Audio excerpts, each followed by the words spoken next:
What I would like to leave behind is the attitude of some ministers. They have a set schedule of sermons.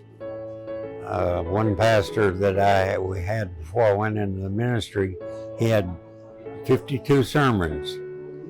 I was doing the church bulletin. I asked him one day, well, what's the title of this sermon? He said, well, look in the file there, and this week I've got 52 sermons, and they're labeled, this. And I said, then he said, next year, start all over again. I've been there, it's going on my 31st year in Fort Smith, and there's 2 sermons I've preached more than once, and that's the one on baptism and the one on the Lord's Supper. Other than that, I preach a different sermon, new sermon every Sabbath. And I think that is something these ministers need to keep in mind. They shouldn't keep repeating, because I've had the members of the congregation said, well, our previous pastor, when he started preaching, we knew what he was going to say next because it's the 4th or 5th time we've heard this sermon.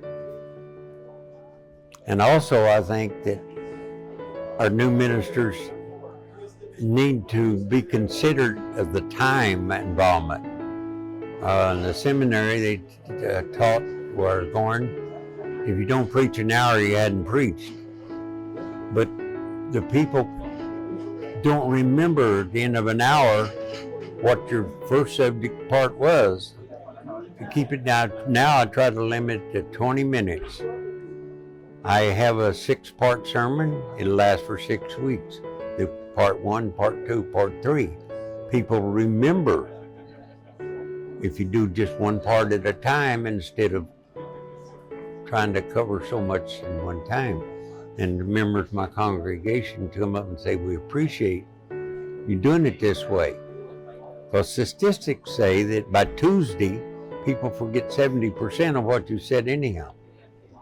So I would like to pass that on to the younger generation, the minister, to limit your time. It's not the amount of what you say, but it's how you condense it